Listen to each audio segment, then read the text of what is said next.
చూసి ఆరాధన చేద్దాం. కీర్తనలు 40వ అధ్యాయం. కీర్తనల గ్రంథం 40వ అధ్యాయం మొదటి నుండి కొన్ని వచనాలు నేను ఒకటి మీరు ఒకటి ఉత్తర ప్రత్యుత్తరంగా చదువుదామండి. 40వ అధ్యాయం కీర్తనలు మొదటి నుండి. యెహోవా కొరకు నేను సహనముతో కనిపెట్టుకుంటుని, ఆయన నాకు చెవియొగ్గి నా మొర ఆలకించెను.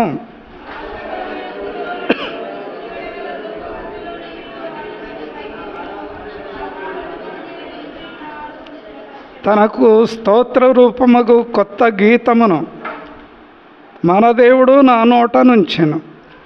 అనేకులు దాన్ని చూచి భయభక్తులు కలిగి యెహోవా యందు నమ్మిక ఉంచెదరు.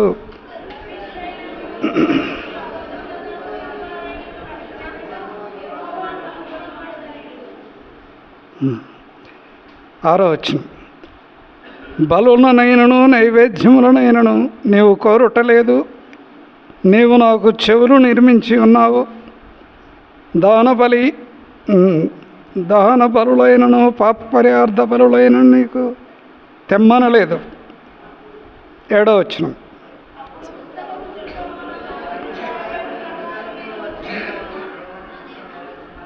నా దేవా, నీ చిత్తము నెరవేర్చడం నాకు సంతోషము. నీ ధర్మశాస్త్రము నా ఆంతర్యములోనున్నది.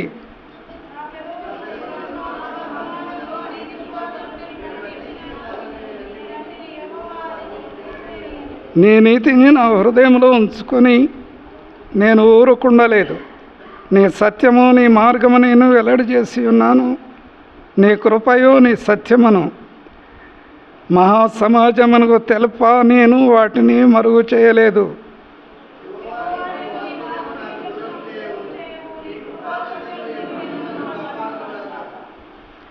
లెక్కలేని అపాయములు నన్ను చుట్టుకొని ఉన్నవి. నా దోషములు నన్ను తరిమి పట్టుకొనగా నేను తల ఎత్తి చూడలేకపోతిని. లెక్కకు అవి నా తల వెంట్రుకలను మించి ఉన్నవి. నా హృదయము అధైర్యపడి ఉన్నది.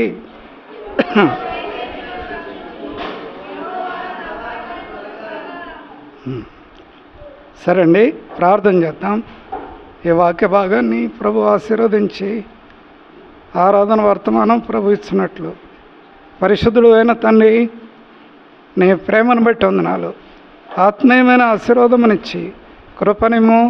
కొన్ని తలంపులు లేఖన భాగంలో నుంచి దాసుని అభిషేకించి స్వరాన్ని తాకి వర్తమానమునిచ్చి ఆరాధన వైపు మా ఆత్మలు మళ్లించబడినట్లు కృపనిమ్మని, రావాల్సిన వారిని క్షేమంగా నడిపించమని యేసు ప్రభు నామమున వేడుకొని స్తుతించి ప్రార్థిస్తున్నాం తండ్రి, ఆమేన్.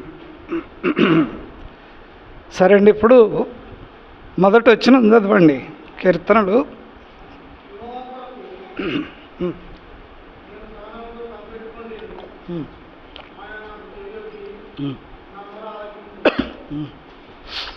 రెండవ వచనం.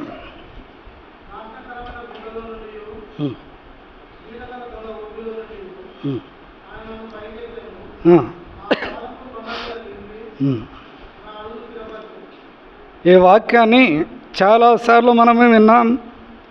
అయినప్పటికీ కొన్ని తలంపులు ఈ యొక్క అధ్యాయంలో చూస్తాం. సహనము అనేది చాలా ప్రాముఖ్యమైంది.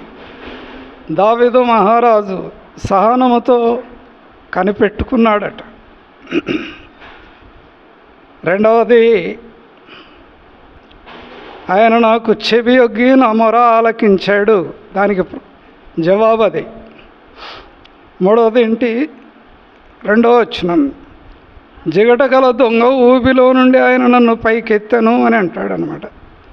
జిగటగల దొంగ ఊబిలో నుండి పైకెత్తాడు. ఆయన నన్ను పైకెత్తాడు అని మాట రాయబడిందో ఆయనని ఈ పదం ప్రతి స్థలంలో బైబిల్లో ఇద్దరు వర్తిస్తాయి. యెహోవా అంటే ఉన్నవాడు అనువాడు, తర్వాత రక్షకుడు యేసు ప్రభు ఇద్దరికి వర్తిస్తాయి. సరే, ఇప్పుడు నా పాదములు బండ మీద నిలిపిన అడుగులు స్థిరపరిచెను అని రాస్తాడనమాట.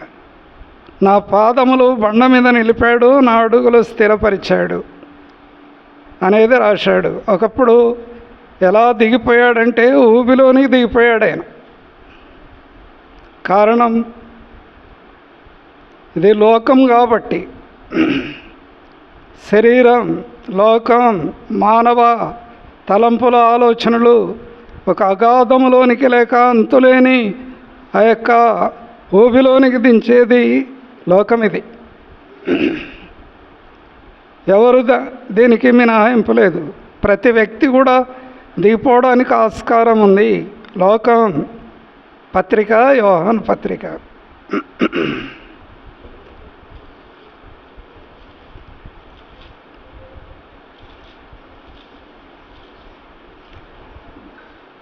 రెండో అధ్యాయం 15వ వచనమండి. మొదటి యోహాను పత్రిక 2:15. ఏ లోకమునైనను లోకములో ఉన్న వాటినైనను ప్రేమ అనేది ఒక వచనం పెట్టాడు. ఒకటి లోకం, లోకములో ఉన్నది. మూడవది ప్రేమ. 3 విషయాలు మాట్లాడతాడు ఇక్కడ. ఒకటి లోకం, రెండవది లోకములో ఉన్నవి, మూడవది ప్రేమ.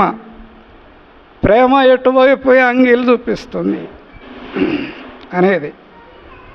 లోకమునైనను లోకములో ఉన్న వాటినైనను ప్రేమింపకుడి అని రాశాడనమాట. లోకములో ఏముంది కింద జవాబిచ్చాడు. లోకములో ఉన్నదంతయు అని అంటాడు. 1 కాదు 2 కాదు, అంతయు, A to Z. లోకములో ఉన్నదంతా. తలంపు ఏంటంటే శరీరాశ, నేత్రాశ, జీవపడమ్మం. 3 విషయాలుగా ఇక్కడ చూపిస్తాడు. తలంపు ఏంటంటే మానవుల్లో ఎవరికి మినహాయింపు లేదు. లోకం ఉంది, లోకములో ఎన్నో ఉన్నాయి. కానీ లోకములో శరీరాశ, నేత్రాశ, జీవపడమ్మం తండ్రి వలన పుట్టినవి కావు అని అంటాడనమాట. ఆనాడు అవ్వ పడిపోవడానికి గల కారణం నేత్రాశ. రండి ఆదికాండం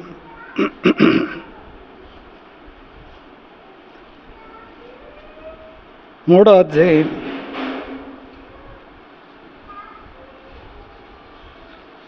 6వ వచనమండి. ఆదికాండం 3వ అధ్యాయం 6వ వచనం చదవండి.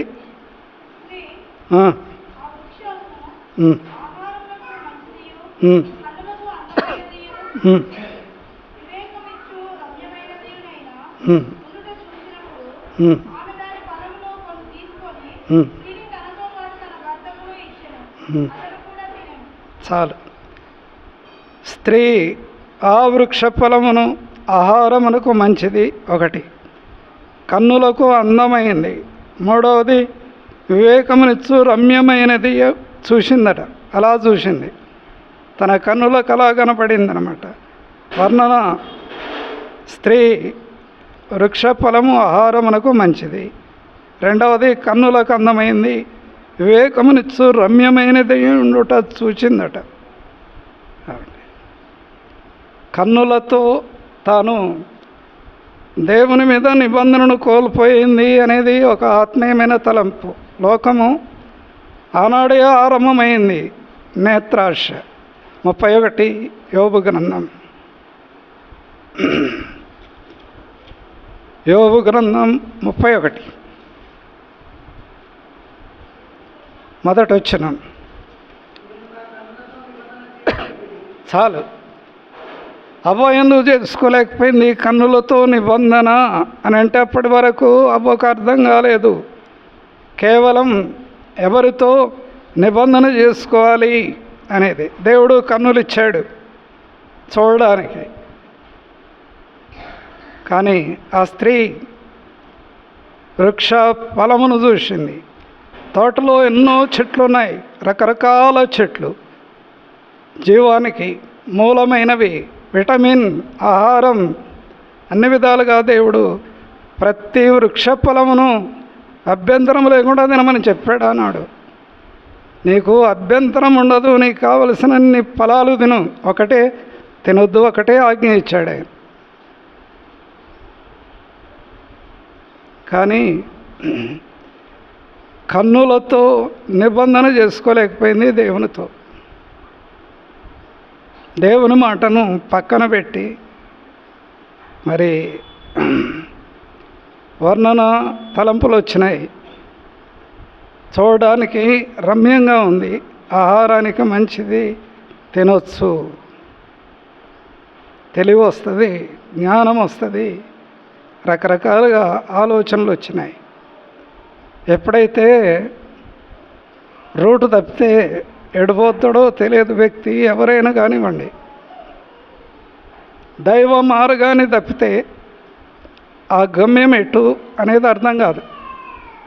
చివరకు ఊబి వరకు నడిపించింది అగాధములోనికి ఒక గొప్ప దైవజనుడు, మహారాజు, చక్రవర్తి. ఆయన కూడా మునిగిపోయాడు. యోబు అనుపూర్వకంగా రాశాడు. యొక్క 31వ అధ్యాయం మొదటి వచనం. మళ్ళీ చదవండి,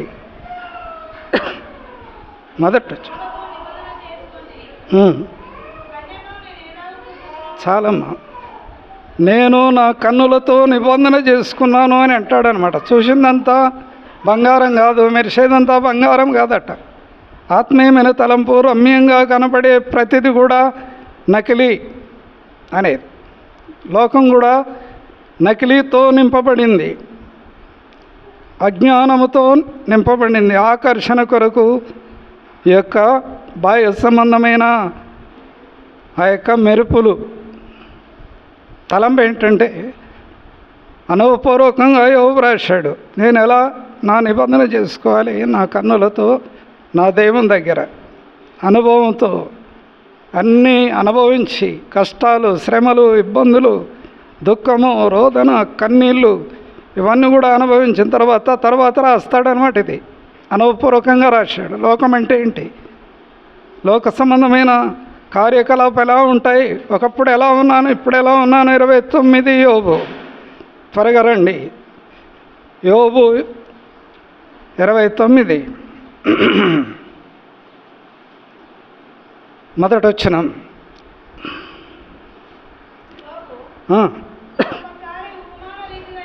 ఉపమానం చెప్తున్నాడు. ఏమని చెప్పాడు? పూర్వకాలం ఉన్నట్లు నేనున్న ఎడల ఎంత మేలు. పూర్వకాలం ఎలా ఉన్నా నేను ఒకప్పుడు. తలంపు పూర్వకాలం ఎలా ఉన్నాడు, ఇప్పుడు ఎలా ఉన్నాడు ఆయన. తలంపు ఏంటి? అపవాదం ఏం చేసింది? రకరకాల కష్టాలు.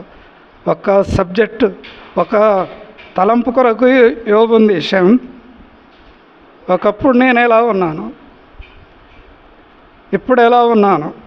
అయితే ఏం చేయాలి? ఇప్పుడు నిబంధన చేసుకోవాలి నా ప్రభుతో. అనుభవపూర్వకంగా 31 రాశాడు. ఒకప్పుడు ఎలా ఉన్నాడో 29వ అధ్యాయం మొత్తం రాస్తాడు. పరిపక్వ దినాలు, ప్రతి అడుగు ఎలా పడింది, ప్రతి వాతావరణం ఎలా ఉంది. 4వ వచనం యోబు 29:4.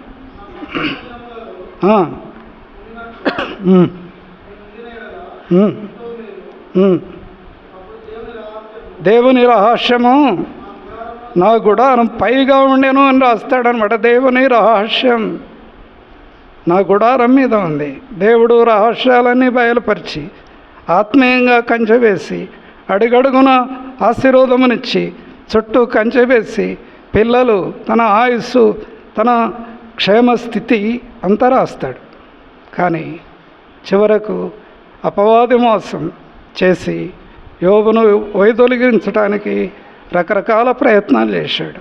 అయితే నేను నిబంధన చేసుకోవాలి 31 యోబు రాశాడు. సరే, ఆ తలంపు అలా ఉంచండి. ఇప్పుడు 40వ అధ్యాయం కీర్తనలు, ఆ స్థాయికి వద్దాం.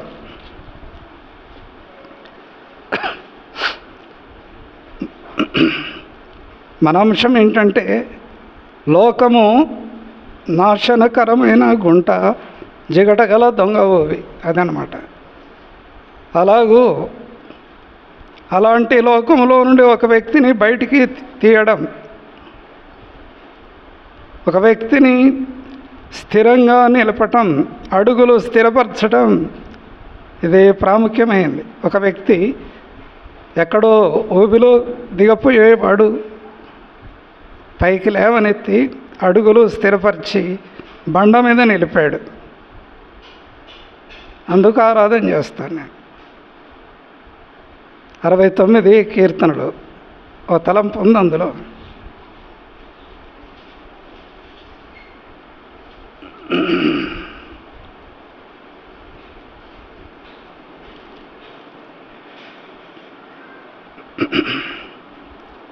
ఇక్కడ ఓ మాట రాస్తాడు. 14వ వచనము, 69 కీర్తనలు 14వ వచనం. నేను దిగిపోకుండా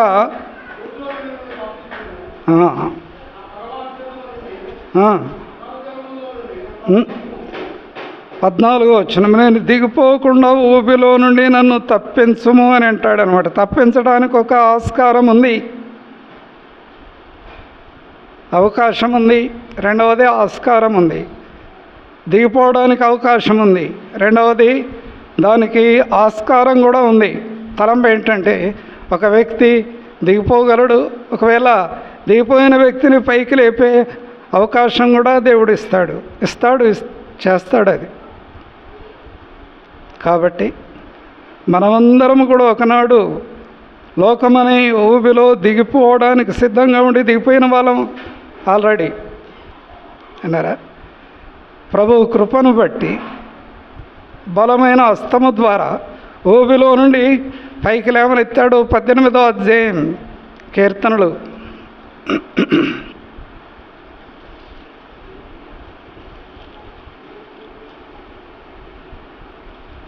కీర్తనలు 18, 16వ వచనం. దానికంటే ముందు చూడమ్మా ఒకసారి 4వ వచనం చదవమ్మా. 18:4. మరణ పాశములు నన్ను చుట్టుకొనగను, భక్తిహీనులో వరద పొర్లు వలె నా మీద పడి బెదిరింపగను, పాతాళపు పాశములు నన్ను అరికట్టగను, మరణపు ఉరులు నన్ను ఆవరింపగను అని అంటాడనమాట. అడుగడుగున ఆపదలండి లోకంలో, అడుగడుగున ఆపదలు, మరణ పాశాలు. భక్తిహీనుడు వారు మన మీదకి లేచినప్పుడు పాతాళము కూడా మన కొరకు ఆశ పెట్టుకునే పరిమితముగా నోరు తెరిచింది. కానీ వాటన్నిటి నుంచి ప్రభు మనకు కృప ఇచ్చాడు. ఈనాడు మనము ఈ స్థితిలో ఉన్నామంటే ప్రభు కృప. 69 ఇంకొక వచనం, 16వ వచనం.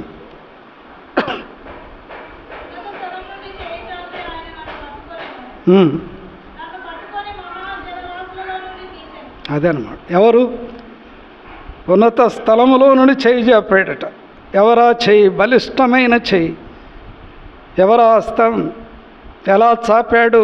పరలోకము నుంచి భూలోకానికి దిగిపోయిన అగాధములో కూరుకొనిపోయిన మానవుని పై తీయడానికి అంత బలమైన హస్తం, విశాలమైన హస్తం, కొరుస కాని హస్తం ఎవరిది?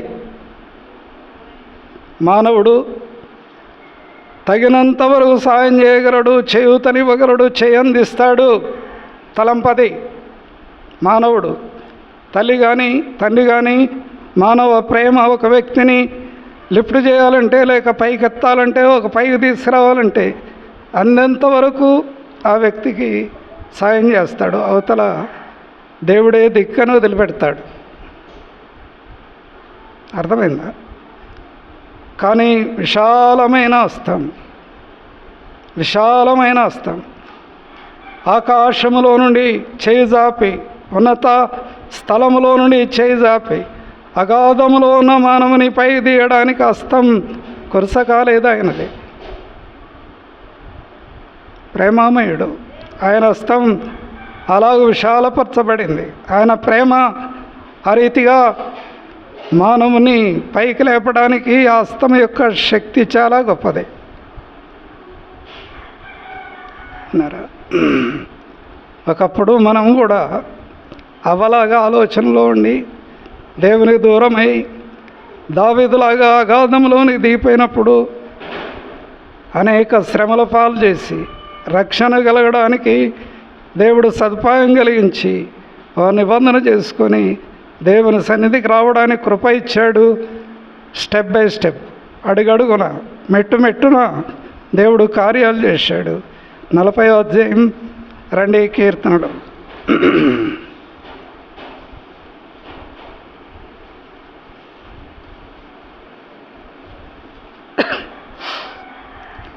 రెండవ వచనం కీర్తనలు, నాశనకరమైన గుంటలో నుండి, జిగడగల దొంగ ఊపిలో నుండి ఆయన నన్ను పైకెత్తాడు. దావీదు అలా రాశాడనమాట. తలంపు ఏంటంటే దావీదు కూడా నేత్రాశ వచ్చింది, దిగిపోయాడు ఊపిలోనికి, మరణానికి. సోపుతో నా పాపాన్ని గడమంటాడు, ఎముక కంటే తెల్లగా చేయమంటాడు. నా పాపము నేను భరించరా అనేది అంటాడు. నా మీదకి శిక్ష రావాలి, మరణానికి పాత్రుడవు నువ్వు. ప్రవక్త వచ్చి చెప్పాడు, నువ్వు నిశ్చయముగా మరణం కావాల్సిందే అని ఖండితంగా చెప్పాడు ఆయన ప్రవక్త వచ్చి దావీదుకు. దాన్ని బట్టి పాపాలు ఒప్పుకొని పశ్చాత్తాపడి ప్రభు వైపు చూసి ప్రభువును వేడుకుంటే ఆయన కృపను బట్టి ఊబిలో నుండి పైకి లేవనెత్తి ఇస్సోపుతో కడిగి పవిత్రపరిచి బండ మీదకి తెచ్చాడు పాదాలు. ఊబిలో నుండి బండ మీదకి వచ్చినాయి పాదాలు. బండ స్థిరమైంది. ఆ బండ క్రీస్తు. కొరింథీయులకు రాసిన పత్రిక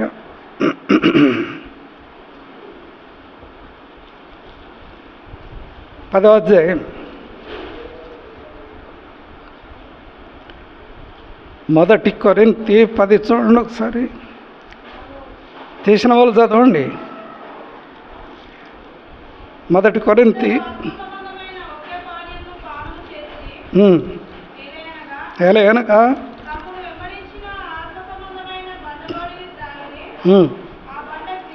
తమ్మును వెంబడించిన ఆత్మ సంబంధమైన బండ. ఇప్పుడు కాదు, అప్పుడు కాదు, ఎప్పుడో వెంబడించాడు ఆయన. ఇశ్రాయేలుడు ఐగుప్తు నుంచి బయటికి రాకముందే వారికి తోడై ఉన్నాడు. వాళ్ళని బయటికి తెచ్చాడు, వెంబడించాడు ఆయన. ఎక్కడి నుంచి? ఐగుప్తులో ఉన్నప్పుడే చూశాడు వాళ్ళ బాధలు, వాళ్ళ కష్టాలు. వాళ్ళను వెంబడించాడు, అడుగడుగున వెంబడించాడు. ప్రభు ఇప్పుడు కాదు ఉండేది, ఎప్పుడో ఉన్నాడు. ఆది అంతమాయని, ఆల్ఫా ఓమేగా నేనే అన్నాడు ప్రభు. ఆయన లేకుండా ఏది కలగలేదు, సమస్తం ఆయన మూలముగా కలిగింది. ఆనాడు ఇశ్రాయేలుకు తోడై ఉన్నాడు, నేడు మనకు రక్షకుడయ్యాడు. వెంబడించాడు, వారిని అడుగడుగున నడిపించాడు. ఆ బండ క్రీస్తు తలంపు, ఆ బండ క్రీస్తు. ఆ బండ మీదకి పాదాలు. బండనగా స్థిరమైంది, బలమైంది అన్నాడు. ఇంకో తలంపు చెప్పాలి. మోషే మందను తోలుకొని ఓరేపు పర్వతానికి వెళ్ళాడు, ఓరేపు కొండ మీదకి వెళ్ళాడు. అది కొండ లేక పర్వతం. గమనించండి.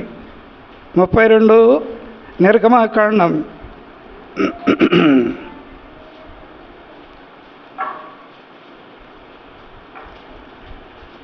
32 మొదటి వచనం.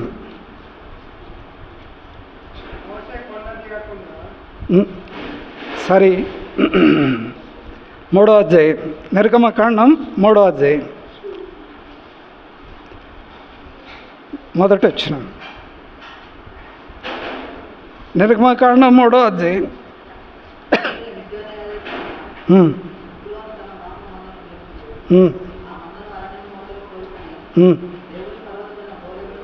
ఎక్కడికి వచ్చాడు మోషే? చెప్పండి ఒకసారి. దేవుని పర్వతమైన ఓరేబు పర్వతానికి వచ్చాడు మోషే. అర్థమైందా? మందను కాస్తూ ఓరేబు పర్వతమైన ఆ కొండకు వచ్చాడు మోషే. సరే, తలంపు ఇలా ఉంచండి. కర్ర పట్టుకొని గొర్రెలు కాస్తూ ఒక కొండ మీదకి వెళ్ళాడు. ఆ కొండ ఓరేబు కొండ, అది ఒక గొప్ప పర్వతము అని రాశాడు. సరే, అక్కడికి వచ్చాడు. ఎవరు వచ్చారు? మోషే వచ్చాడు. సరే, ఆ అనుభవం సరిపోయిందా? మరి ఆయనకు అనుభవం సరిపోయిందా? ఏం చేయాలి ఇప్పుడు? దేవుడు ఒక మాట చెప్తాడు, మోషే పర్వతం మీద నిన్ను కలిశాను, బాగానే ఉంది. క్రమక్రమంగా నీవు నడిపించబడుతున్నప్పుడు ఒక ఆశ నీలో పుడుతుంది. నువ్వు ఆత్మీయమైన అంతస్తులోనికి రావాలి. ఇంకో తలంపు ఒకటి ఉంది, నువ్వు నన్ను పూర్తిగా గ్రహించాలంటే ఒక స్థలం ఉంది, అక్కడికి రావాలి. నువ్వు 33 నిర్గమకాండం రండి.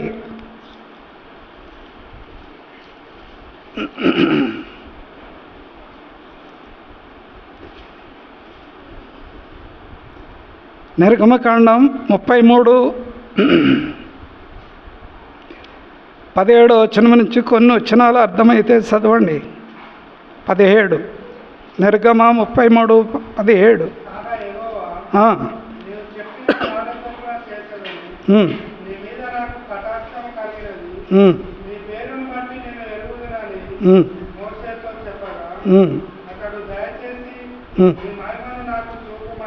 అంతకుముందు చూపలేదా మరి? ఏమయ్యాడు మోషే? పర్వతం మీద, దేవుని పర్వతం అది మామూలు విషయం కాదు. ఇప్పుడు ఏమైంది మోషేకు? 33వ అధ్యాయానికి వచ్చిన తర్వాత ఓ తలంపు వచ్చింది. అంతకుముందు చూసింది ఏంటి? ఏ 33 అధ్యాయాల వరకు ఆయన చూసింది ఏంటి కార్యాలు? ఇక్కడికి వచ్చిన తర్వాత ఒక కోరిక పుట్టింది మోషేకు. ఇక్కడ ఓ మాట అంటాడు, దయచేసి నీ మహిమను నాకు చూపు. అది తలంపు. అప్పుడు వచ్చింది ఈ కోరిక, దయచేసి. అంతకుముందు చూడలేదా? మండుతున్న పొద, బర్నింగ్ బుష్, ఆ వింత ఆశ్చర్యం ప్రపంచంలో ఎక్కడ జరగని వింతను చూశాడు. ఆ తట్టు చూశాడు, స్వరం విన్నాడు. సమస్తములో పరుచుకొని ఐగుప్తుకు వెళ్ళి ప్రజలు బయటికి తెచ్చిన గొప్ప విజయ వీరుడు మోషే. కానీ ఇప్పుడు తలంపు వచ్చింది మోషేకు, దయచేసి నీ మహిమను నాకు చూపు. అదే తలంపు. దయచేసి నీ మహిమను నాకు చూపు అనగా 19వ వచనం,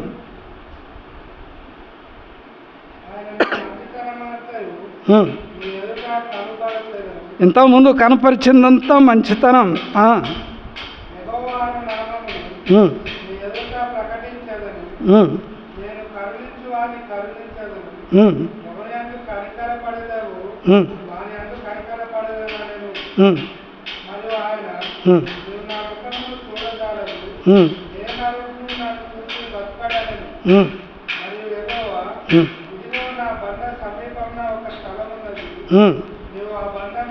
బండ మీద నిలవాలి నువ్వు అని చెప్పాడు ప్రభు. చాలు.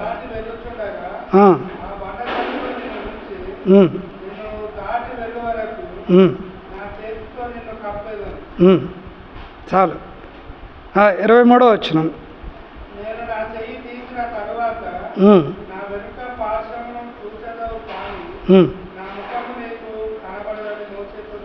ఎవరితో చెప్పాడు చెప్పండి? ఎవరితో చెప్పాడు దేవుడు?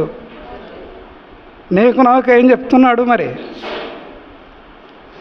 బిడ్డలారా, మీకు సదుపాయం ఉంది. కష్టాలలో ఉన్నారా? ఇబ్బందుల్లో ఉన్నారా? శోధనలో ఉన్నారా? ఇంతవరకు మీరు చూసింది వేరు, ఇప్పుడు చూసేది వేరు. ఓ బండ, ఓ సదుపాయం ఉంది. అప్పుడు కొండ మీద చూశాడు, ఇప్పుడు బండ మీద నిలవాలి మోషే. అర్థమైందా? ఆ మహిమను చూడాలంటే, ఆ తేజస్సు, ఆ ప్రభావము, ఆ శక్తి, ఆ మహిమ పరిపూర్ణంగా చూడాలంటే ఒక బండ సదుపాయం ఉంది. స్థిరంగా నిలపగలిగిన శక్తి బండలో ఉంది వ్యక్తిని. దూరదృష్టి ఉంది, ఆత్మీయమైన నేత్రాలు ఆ సందులో నుండి చూడాలి. అదే సులభ కార్యం. అర్థమైందా? తలంపు ఏంటంటే, దావీదు బండ మీదకి వచ్చాడు, అడుగులు స్థిరపరచబడిన తర్వాత ఒక నూతన గీతాన్ని పాడుతున్నాడు, ఆరాధన చేస్తున్నాడు. అంతకుముందు ఆరాధన చేయలేకపోయాడు, సరైన ఆరాధన. ఇప్పుడు మోషే కూడా అంతే. అంతకుముందు చూసిందంతా మంచితనం, కానీ ఇప్పుడు చేతి నీడలో నిన్ను కప్పాలి, బండ సందులో నుండి చూడాలి నువ్వు, నన్ను బండ మీద నిలువు నువ్వు అని ప్రభు సెలవిచ్చారు. బండ మీద నిలిస్తే బలమైన పాదాలు స్థిరపడతాయండి. పునరుత్థాన శక్తి అక్కడ ఉంటుంది. పాదాలు నిలిపేవాడు. నా సబ్జెక్ట్ ఏంటంటే అపొస్తలులు 3వ అధ్యాయం చెప్పాలనుకున్నాను, కాదు, ఆత్మీయంగా అర్థం కావడానికి ప్రజలకు వివరించాలి, అర్థమయ్యే శైలిలో చెప్పాలనే తలంపు ఒకటి ఉంది. 3వ అధ్యాయం అపొస్తలుల కార్యములు రెండొకసారి.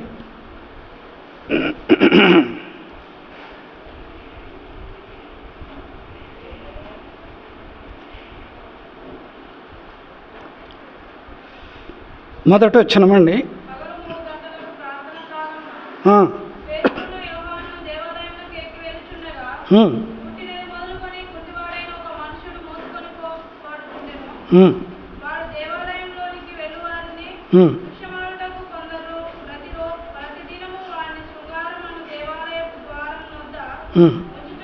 చాలమ్మా. ఇక్కడ ఒక కుంటివాడు ఉన్నాడు. ప్రతిదినము శృంగారం అనే దేవాలయము వెలుపల ఉన్నాడు కుంటివాడు. ఎవరో మోసుకొని రావాలి. కారణం, కాళ్ళు బలంగా లేవు, చీలమండలాలు బలహీనమైనవి, నడవలేడు. ఎవరో పట్టుకోవాలి, ఎత్తుకొని రావాలి. దేవాలయం ఎదుట కూర్చోబెడితే వచ్చిన వాళ్ళను అడుక్కునేవాడు. కారణం, కాళ్ళలో బలం లేదు. అడగడానికి చేయి ఉండొచ్చు, చేయి చాపుతాడు. చూస్తానికి కళ్ళు ఉన్నాయి, కడుపు ఉంది, ఆకలి అవుతుంది, ఆశ ఉంది ప్రజల మీద, బ్రతకాలనే ఆశ కూడా ఉంది. అర్థమైందా? కళ్ళు ఉన్నాయి, చేతులు ఉన్నాయి, మనసు ఒకటి ఉంది, అడుక్కోవాలనే ఆశ ఉంది, అన్నీ ఉన్నాయి, కానీ కాళ్ళు లేవు, బలంగా లేవు. కాళ్ళు ఉన్నాయి కానీ బలంగా లేవు. పేరుకు మాత్రమే కాళ్ళు ఉన్నాయి, నడవలేవు. కానీ ఎవరో సహాయపడి దేవాలయం దగ్గరికి తీసుకొని రావాలి, ఎదురుగా కూర్చోబెడితే వచ్చిపోయే వాళ్ళను అడిగేవాడు ఏదైనా చేయి చాపుతాడు. ఇప్పుడు చేయి చాపేవాడిని ఏం చేశాడంటే అందరికీ విస్మయము కలిగించే స్థాయికి వచ్చాడు. గల కారణం ఏంటంటే చేయూతనిచ్చారు అపోస్తలులు. ప్రభువు నామమున చేయూతనిచ్చారు. వాళ్ళు చేయబట్టారు, పట్టుకొని నజరేయుడైన యేసు నామమున లేచి నడవమని చెప్పి వారిని చేయబట్టుకొని లేవనెత్తి చేయూతనిచ్చారు. నజరేయుడైన యేసు నామములో ఉంది శక్తి అని ప్రకటన చేశారు, సువార్త వినిపించారు. ఆ తాకిడి వలన, ఆ నామములో ఉన్న శక్తిని బట్టి ఆ వ్యక్తి బలం పొంది, చీలమండలాలు బలం పొంది లేచి నిలిచి నడిచి పరిగెత్తి దేవాలయమునకి ఎక్కి వెళ్ళాడు. గంతులు వేస్తున్నాడు. ఇప్పుడు స్టెప్ బై స్టెప్. ఎక్కడొచ్చింది బలం? ఎలా వచ్చింది బలం? అప్పుడు ఎలా ఉన్నాడు? ఎక్కడ ఉన్నాడు? లోకమని ఊబిలో ఉన్నట్టు ఉన్నాడు అతను. ఊబిలో ఉన్నవాడు ఎలా కొట్టుకుంటాడు, దిగిపోతాడు, నిరాశ కలిగి ఉంటాడు. అలాగూ శృంగారం అనే దేవాలయం దగ్గరికి ఎవరో దేవాలయం ఇతరుల మీద ఆధారపడేవాడు. కానీ ఇప్పుడు చేయి చాపాడు. ఇప్పుడు చూడండి ఒకసారి అపోస్తలులు 3వ అధ్యాయం.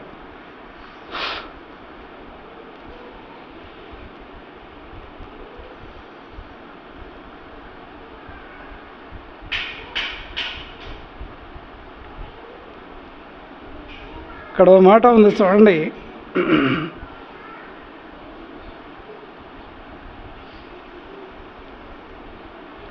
3వ వచనం.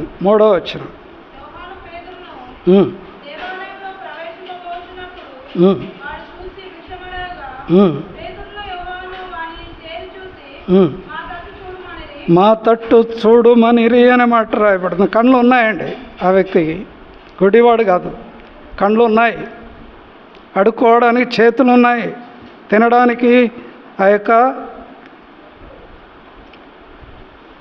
ఉంది, అన్ని విధాలుగా బాగానే ఉన్నాయి, కానీ కాళ్ళు లేవు. అడుక్కోవడానికి మరి వాళ్ళ దగ్గర ఏమైనా దొరుకుతుందని ఆశించాడు. వారి మీద లక్ష్యం ఉంచాడు, మానవుల మీద లక్ష్యం. అన్నారా? సరే, ఏదేమైనా కానీ ఇక్కడ ఓ మాట రాయబడి ఉంది. 5వ వచనం, వాడు వారి యొద్ద ఏమైనా దొరుకునని కనిపెట్టుచు వారి యందు లక్ష్యముంచెను అనే మాట రాయబడి. కనిపెట్టాడు, వాళ్ళ మీద లక్ష్యముంచాడు. కానీ ఇది మనకు తెలిసిన వాక్యం. ఏదేమైనా పేతురు ఒకటే చెప్పాడు, వెండి బంగారములు మా యొద్ద లేవు, కానీ మాకు కలిగిందే నీకు ఇస్తున్నాం. ఏంటా కలిగింది? నజరేయుడైన యేసు క్రీస్తు నామములో ఉన్న శక్తి మాలోనికి వచ్చింది. ఇది మ్యాగ్నెట్ పవర్, ఆత్మీయమైన పునరుత్థాన శక్తి. అర్థమైందా? ప్రభువులో నుండి అపోస్తలులోనికి వచ్చింది ఆ శక్తి. అపోస్తలులకు ఇచ్చిన అధికారమును బట్టి వాళ్ళు కూడా చేయుతనిచ్చారు కుంటివానికి. వాళ్ళు ముట్టగానే, చేయబట్టగానే దిగ్గున లేచాడండి. ఎక్కడి నుంచి వచ్చింది ఆ మ్యాగ్నెట్ పవర్? పునరుత్థాన శక్తి ప్రభువులో ఉంది. పునరుత్థాన శక్తి ప్రభు ఇచ్చాడు అధికారం వాళ్ళకు. ఆ శక్తి ఈ వ్యక్తిలోనికి వచ్చింది. ఆ పాదాలు బలపడి చీలమండలాలు బలం పొంది పరీక్షించుకున్నాడు తను. ఈనాడు మనం కూడా కొన్నిసార్లు పరీక్ష చేసుకోవాలి. ప్రభువా, నా పాదాలు ఎంతవరకు పనిచేస్తున్నాయి, నా గమ్యం ఏంటి, నేను ఎక్కడి వరకు రాగలిగాను అనేది ఒకటి ఆత్మీయమైన తలంపు. నా సమయము, సందర్భం, నీ సన్నిధిలో ఆరాధన శైలి ఎలా ఉంది? పరీక్ష. 3వ అధ్యాయం అపోస్తలుడు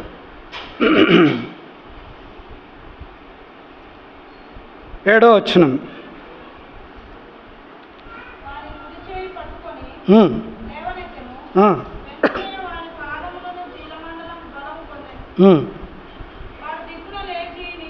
వాడు దిగ్గున లేచాడటండి. ఇదేంటి ఆత్మీయమైన తలంపు? వాడు దిగ్గున లేవడానికి గల కారణం ఏంటంటే, మనం సోమరులం అనేది ఒక మాట చెప్పబడింది. దిగ్గున లేవాలట.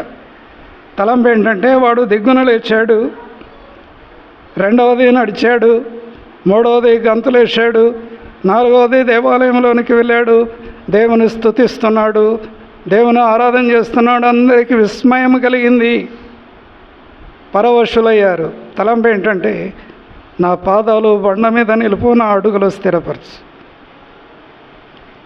దేవుని సన్నిధిలో దావీదు పాదాలు బండ మీద నిలిపి అడుగులు స్థిరపరిస్తే, ఈనాడు దావీదు కుమారుడుగా రక్షకుడు భూలోకానికి వచ్చాడు. ఆ బండ క్రీస్తు. అది ఆశీర్వాదం. ఒక వ్యక్తి ఫోన్లో అడిగారు ఏంటంటే, సౌలుకు దేవుని కృప దూరమైంది గల కారణం ఏంటి అనేది.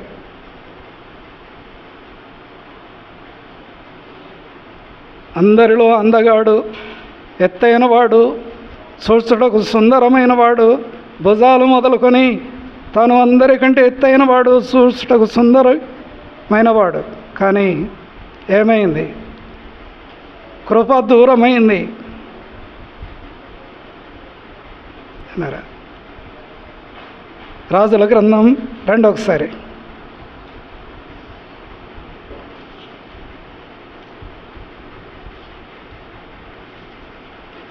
2వ సమయాలు అనుకుంటాను, ఒకసారి చూడండి.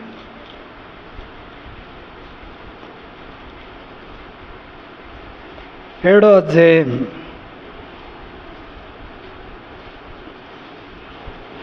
2వ సమయాలు 7వ అధ్యాయం. ఇక్కడ మాట చెప్పాడు, 13వ వచనమండి. 2వ సమయాలు 7:13 చదవండి, అక్కడ కంటిన్యూషన్ ఉంటుంది.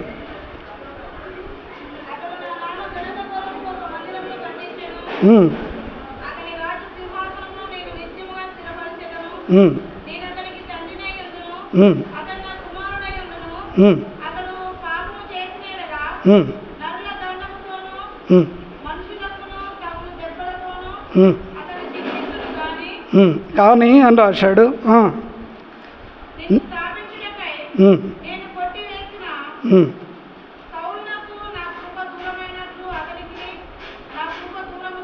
చాలు.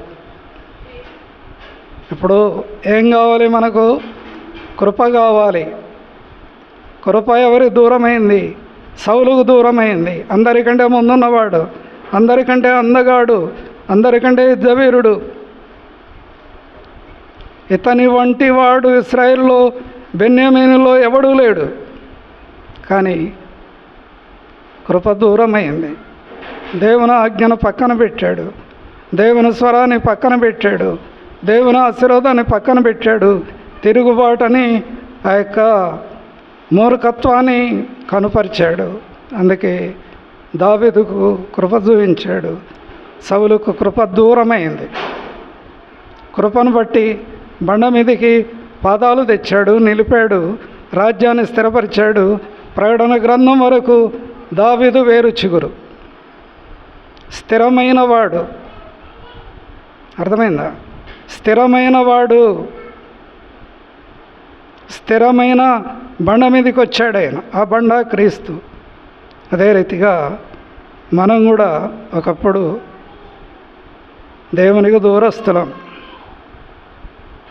లోకంలో ఎక్కడో ఉండాల్సిన మనం ఆలయమునకు వెలపల.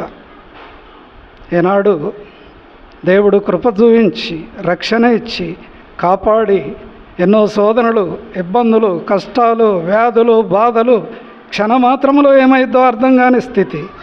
అయోమయంగా అక్క నీళ్ళు తాగడానికి లోపలికి వస్తే ప్రాణాయాసమైంది. గుటికడి నీళ్ళు తాగిన తర్వాత తిప్పుకున్నది. తలంపు ఏంటంటే ప్రాణాయాసం. ఈనాడు సజీవ లెక్కల్లోంచి ఆత్మీయంగా కాపాడి ఆ బండ క్రీస్తుని ఆ స్థలంలోనికి మనం తెచ్చారు. ఇప్పుడు బండ మీద అడుగులు స్థిరపరిచాడు, రక్షణ ఇచ్చాడు. మనకు ఓరేపు కొండ అనే సావాసం ఇచ్చాడు. ఆత్మీయంగా స్థిరంగా ఉండి ప్రభు అడుగుజాడలో నడిచి ప్రభువును కృపను ఆధారం చేసుకుంటే దేవుడు కలగబోయే ఆశీర్వాదాలు స్టెప్ బై స్టెప్ ఇస్తాడు మనకు. అర్థమైందా? అప్పటి వరకు కాదు. అటో ఇటో 40 సంవత్సరాలు పరిపాలన చేశాడు సౌలు. కానీ దేవుని కృప దూరం అయ్యాడు. 40 సంవత్సరాలు దావీదు పరిపాలన చేశాడు. తర్వాత తన సింహాసనం స్థిరపరచబడింది. ప్రకటన గ్రంథం వరకు దావీదు పేరు పెట్టబడింది. దావీదు వేరు చిగురు. ఆయన బండ మీదకి వచ్చాడు. ఆయన పాదాలు ప్రభు కృపను ఆధారం చేసుకున్నాడు. ప్రభు ఆత్మీయమైన అడుగుజాడలో నడుస్తూ వచ్చాడు. ప్రభును స్తుతించాడు. 40వ అధ్యాయం ముగింపు కీర్తనలు.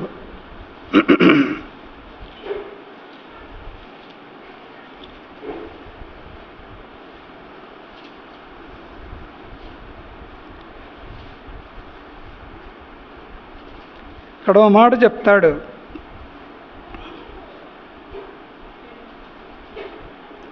కీర్తనలు 3వ వచనం చదవమ్మా.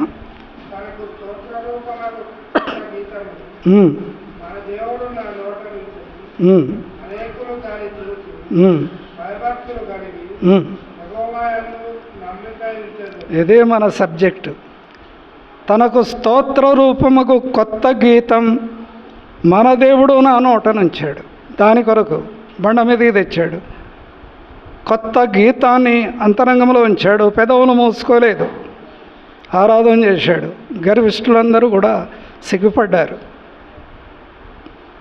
4వ వచనం, గర్విష్ఠులైనను త్రోవ విడిచి అబద్ధముల తట్టు తిరుగువారునైనను లక్ష్య పెట్టొద్దన్నాడు.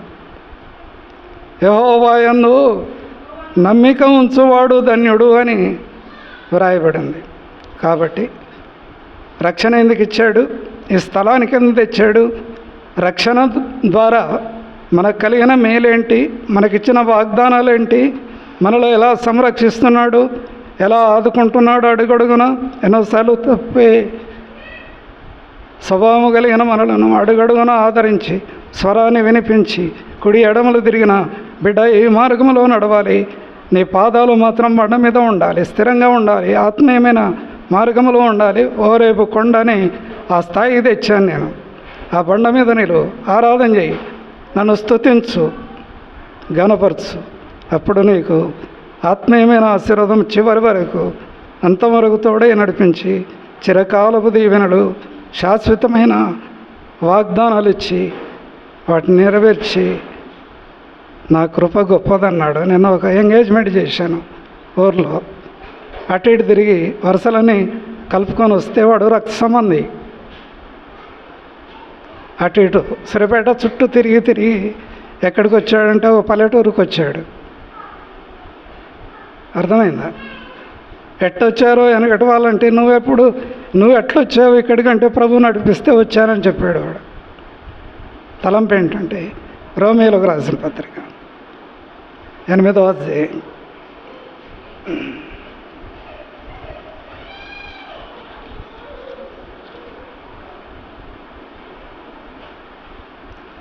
రోమా 8:28 అండి.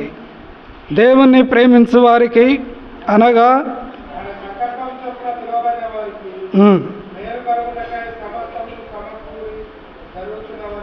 అదనమాట. దేవుణ్ణి ప్రేమించు వారికి ఆయన మనల్ని మొదట ప్రేమించాడు. ఆయన కృపను మనకు చూపించాడు. ఎక్కడో ఉండాల్సిన దూరస్థలం వెలపల ఉండాలి. ఈనాడు లోపలికి రాగలిగాం దేవుని కృపను బట్టి. ఈ రీతిగా ప్రభు సన్నిధిలో ఓరేపు కొండ మీదని ఈ యొక్క మందిర సావాసంలోనికి ప్రభు తెచ్చాడు. అడుగడుగున ఆత్మీయమైన తలంపులు చేతి నీడలో కప్పి అనుభవపూర్వకంగా ఇవన్నీ కూడా ప్రభు మనకు అనుగ్రహించి ఆత్మీయమైన సత్యాలు ఇంకా లోతైనవి ఉన్నవి అవి కూడా బయలుపరుస్తాడు. ఇప్పుడు కలిగిన దాన్ని బట్టి రక్షణను బట్టి ఆరాధన చేయాలి. దేవుడు తన వాక్యాన్ని దీవించునుగాక. రండి పాట పాడదాం. సండే స్కూల్ పిల్లలు సండే స్కూల్కి వెళ్తారు.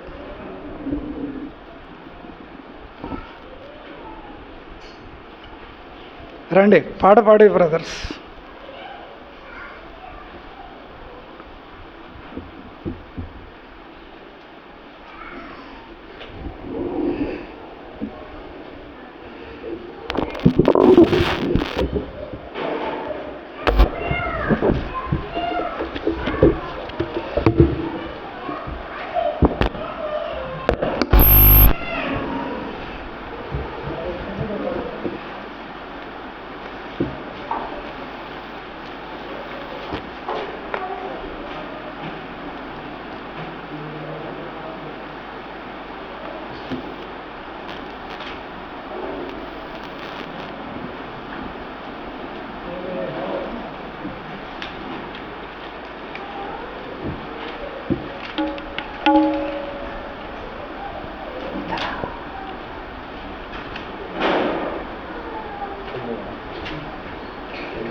పాట సంఖ్య 9.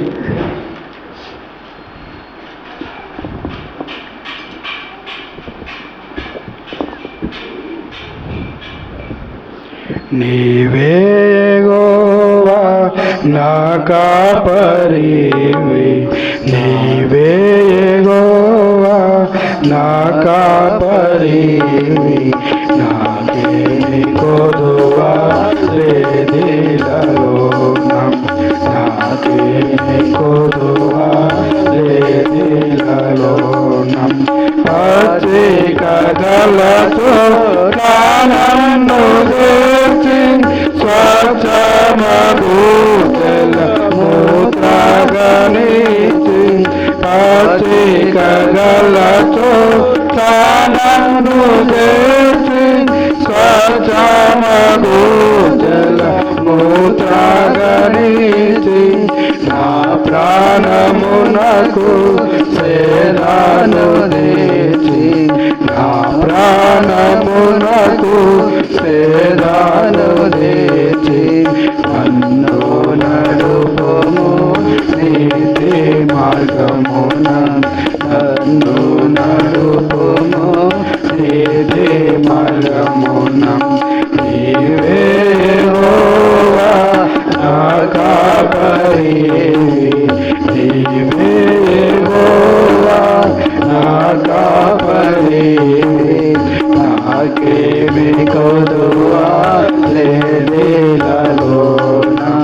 నాకేమి కొదువా లేదిలలోన, గాఢంధకార లోయలయందు పడి ఉండి నేను సంచారితునను, గాఢంధకార లోయలయందు పడి ఉండి నేను సంచారితునను, తోడై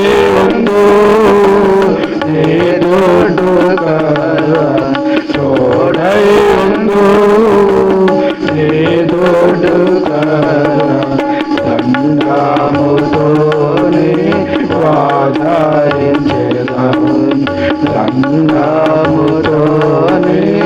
ఆదరించెదము నీవే యెహోవా నా కాపరివి నీవే యెహోవా నా కాపరివి నాకేమి కొదువా లేదిలలోన నాకేమి కొదువా లేదిలలోన జయముగా కృపాచే మామూలే వచ్చున వెంట నే బ్రతుకు దినముల్ నిశ్చయముగా కృపాచే మామూలే వచ్చున వెంట నే బ్రతుకు దినముల్ చిరకాలము యెహోవా మందిరమున్ చిరకాలము యెహోవా మందిరమున్ స్థిరముగానే నివసించెదను స్థిరముగానే నివసించెదను నీవే యెహోవా నా కాపరివి నీవే యెహోవా నా కాపరివి నాకేమి కొదువా లేదిలలోన నాకేమి కొదువా లేదిలలోన ఒక సహోదరుడు సహోదరి ఫస్ట్ ఒక సహోదరుడు ఆరాధన చేస్తే సండే స్కూల్ టీచరు ఆరాధన చేసి సండే స్కూల్కి వెళ్తుంది మార్చి ఆరాధన ఒక సహోదరుడు ఒక సహోదరి తర్వాత